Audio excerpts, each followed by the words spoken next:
Hi, everyone, and welcome to this episode of Sustainalog, the candid, heartfelt series of webinars that takes you into the hearts and the minds of sustainability leaders. Each episode will feature an intimate conversation with a visionary leader, such as today's guest, who is Maria Costa from Santander, UK. In this webinar, we will be talking about her personal journey towards environmental leadership, her career transaction into sustainability, mental health, how she's managing her mental health, and most importantly, how is she balancing between her well-being and her work. So without further ado, Maria, welcome. Thank you, Jihan, for having me on this webinar. I am super excited for us to have a really candid chat about what is it to work in sustainability and just share a little bit about my story behind it. We first met at Sustainalog's roundtable, and I remember that you were one of the attendees who really stood out for me, and hence I wanted the whole world to know more about you and what you're doing in the space within the banking sector. So let's begin. I always like to start with a light-hearted question. If your personality at work was a mixture between two fictional characters, who would they be and how much chaos would that create? We had a session a few weeks back with quite a few important stakeholders in the bank. And one of them was putting us in front of a situation whether are you a Pooh character or are you an Eeyore character, right? Because he's all about being really positive and optimistic and things will be fine. And then you've got Eeyore who's like pessimistic and everything is just dark. And I thought, I'm totally Pooh. I'm totally like Winnie the Pooh, thinking that everything will be fine, that things can work. I think that I definitely take that at work where I'm like, we can make things happen. This can work. There's a way that we can move forward. That would be my character number one, Winnie the Pooh. And then if I think about how I like to work and the things that really excite me at work, is all about trying and testing innovative things. And then I thought, who actually, is innovative in this fantasy space? And I thought, Tony Stark, I thought would be like a great example, right? If you think about the character behind Iron Man and all of what he stands for, which is all about innovation. And he brings the Avengers together. So he's all about teamwork and how can we bring people that are great at doing things that are better at many things. So how can we pick up individuals that really excel at something and bring them on the space to work together? So my combination, therefore, would be Winnie the Pooh, positive, we can make things happen. And then Tony Stark, innovation, bringing people together and driving sustainability forward. I love that. Well, I would not have even remotely put these two together. I know, right? And chaos, I think there's definitely a bit of a battle there, but I think in combination they can genuinely change the world. I'm happy with that. Love that. Okay. So, Maria, you tend to describe yourself as a connector and an enabler. Yes. Okay. Why did you do that? I think we can't move forward if we don't do things together in a connected way. I'm such a firm believer on bringing people together, a little bit like I explained before, right? How do you bring people that are very good at their job and get them in touch to each other so that you can create like exponential growth all of a sudden? So I genuinely do take pride and take very much at heart a job of connecting people. So when I'm out there or at work and meeting new people and different teams, I'm on the back of my head, there's always, who can I connect this individual with that together will really excel and create like a power team that can genuinely achieve just wonderful results. It's so part of me and who I am. That's just part of the way that I connect with people, always thinking about how can we facilitate things? How can we make sure that we are removing the blocks and moving things forward in a way that can create genuine impact? And when you work in sustainability, you genuinely just have to do it because it's not something that you can do in isolation. You have to bring people across the organization together. You have to bring people from different industries, across industries. This is genuinely a community effort. So that connecting and enabling is essential. Do you have an example of how you use this approach that excelled you or excelled some of your work, for example? Obviously, in my private life, I use it all the time. But I think at work, the way that being a connector has really demonstrated that we can achieve more when we do these things together. So to put you an example, a few years back, we were trying to deliver on a solution that was going to help customers understand a little bit more about how they generate impact on their carbon emissions and their carbon footprint. We were working very much initially on a little bubble in an innovation team. And then if we really wanted to make this happen, we needed to bring different people from different teams to understand how we can make this a reality. I cannot tell you the amount of people that we brought together from all of the different areas to try to think about how can we make this happen? How can we make a reality, even though we've never done this before and we're not quite sure how to approach this problem. If we get our heads together, I'm sure that we can deliver. And eventually we delivered, not without bumps and a lot of questions and a lot of challenges.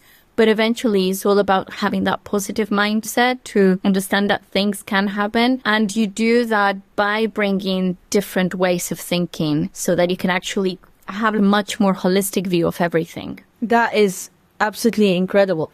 I agree with you. I think the problem we're facing at this moment of time is that we don't talk to each other much, especially in an organization. That has been always a challenge that's been coming up and up in our monthly Sustainalog roundtable discussions with leaders like yourself. And this is where the superpower of an individual really lies, because if you think about it, we actually were more powerful than we think. We know more people than we think we do. We just don't have the chance to sit back and figure out, okay, who should be talking to who? Because we're so busy with our own work and our own daily tasks. And frankly speaking, trying to manage our mental health as well. And speaking about mental health, listen, we cannot lie. Our world is forever evolving. Literally every day we wake up, almost there is a new regulations that we need to we need to report on.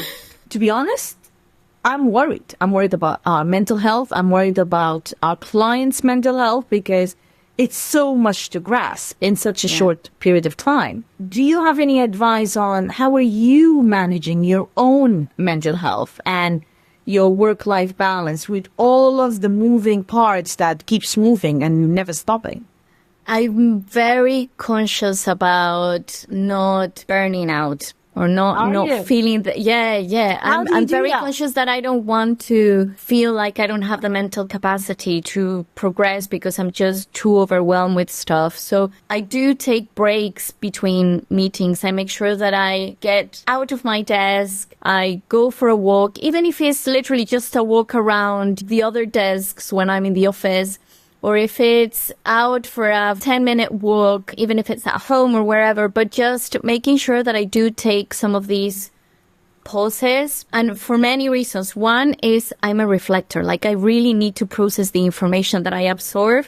Really? So whenever I'm in meetings, I'm absorbing all of this information. And then I do need the time to stop and think, what does this mean to me? How am I going to take all of this information and create actions on the back of that? How am I actually going to deliver on this? For me to be able to do that effectively, I need the pause.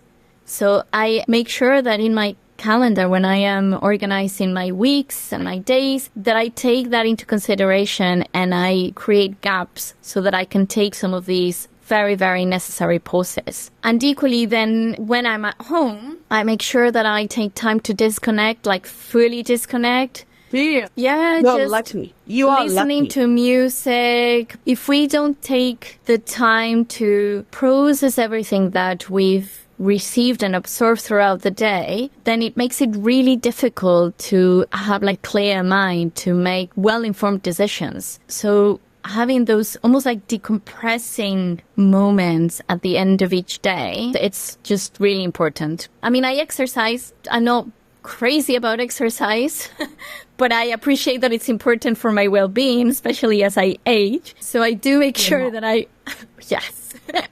So I need to make sure that I stay healthy, just making sure that I have enough time to exercise because it makes me feel good. It gives me energy.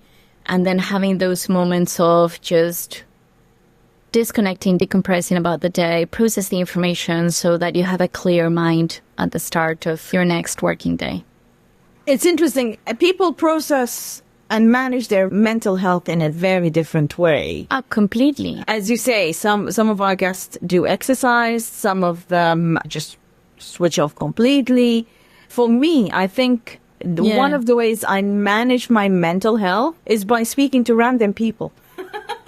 I love that because it's so good to talk, right? If I'm burnt out, and luckily I'm lucky enough to know I'm burnt out, I can feel it in my bones.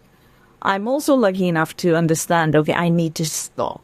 Others can't. Others don't know how to do that. So one of the ways I do so is by either going to the supermarket when I feel like I'm really burnt out. I just go to the supermarket and I'll be talking to the teller and just talking about the day and how is he doing. Such a therapy. And in my world it says when you hear other people's problems, your problems are nothing. That's so true. So that's how I go and refresh my intake of humans, and then I come back. Okay, so walk me through again, how did you stumble into the world of sustainability? Oh, God. I'm going to say completely by chance initially. So I had recently joined the innovation team in the bank. And I remember having a conversation with somebody within the industry that was very, very much involved in grain finance. And this would have been like 2019, so just before COVID. And I thought this is really interesting and an area that we don't seem to know much about. And I said, could you come along and have a little chat with our team? And he did this incredible presentation. And my boss at that time, he said, this is amazing, really interesting topic. It seems there's definitely something that we can do. As a bank, it seems like we play a really important role in the financing of the transition. How about you go and do a little bit more digging and see what we can do and how we can support our customers?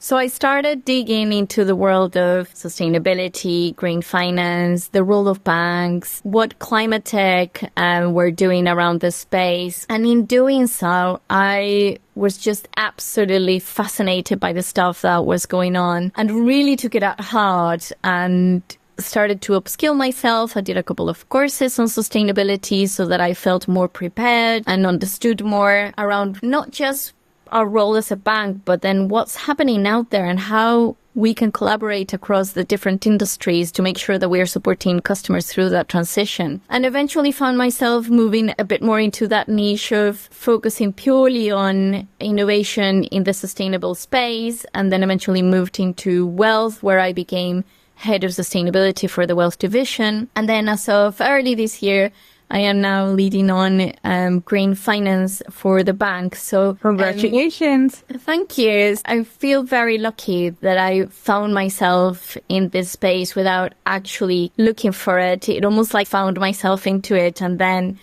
just really wanted to make sure that I could really get involved and generate impact. And there's the potential for us to support through the transition as a bank is just so big that I can't wait, right? I am all of the time. I think there's so much we can do. There's so much potential, and our role is so important in financing the transition. So why wouldn't you want to be in such an exciting position, even with all of the regulation and all of the challenges that come with it? Mm-hmm. It still is a very much evolving and dynamic and ever-changing space, which I just find fascinating. Is there any sustainability-related campaign or commitment or project that you're super proud of? Proud of a couple of projects for sure. A few years back, and this was probably one of the first projects that we did as a bank, we ran a pilot with a climate tech to help customers understand their carbon footprint and identify which actions they could take on the back of understanding that so that they could reduce their emissions as well. And then most recently, we had a solution that helps our investment customers understand how their investments align with their values. So whether their investments are overperforming or underperforming against certain metrics, aligning with the things that might be important to them, like human rights or women in leadership positions. So these are solutions that are aiming to help our customers understand what all of these around sustainability means for them and what is actually within their gift to control and change. But equally then take action on that, right? I understand this, and now that I understand it, do I want to take action and make any changes so that I can have a more sustainable way of living, for example? So there's like a big educational piece behind this, is helping understand. And I think that's really important because it feels like sustainability, there's so many acronyms and there's just so much information out there. Oh, don't get me started about the acronyms, Maria. Oh, gosh. Don't get me started about the acronyms. If we work in this and we find it overwhelming at times, can you imagine just people in their day-to-day lives trying to grasp all of these? It's just too much. So how do we simplify it and make it easy for them to understand? So I'm very, very proud of those, for sure. Oh, that's great. Please share with us if it's gone live. I'm a Santander customer, just to say. Well, if you are a Santander customer and you've got investments within the bank, then you should be able to access this. I don't have investment. You have all my money. So I'm not sure what investments I have.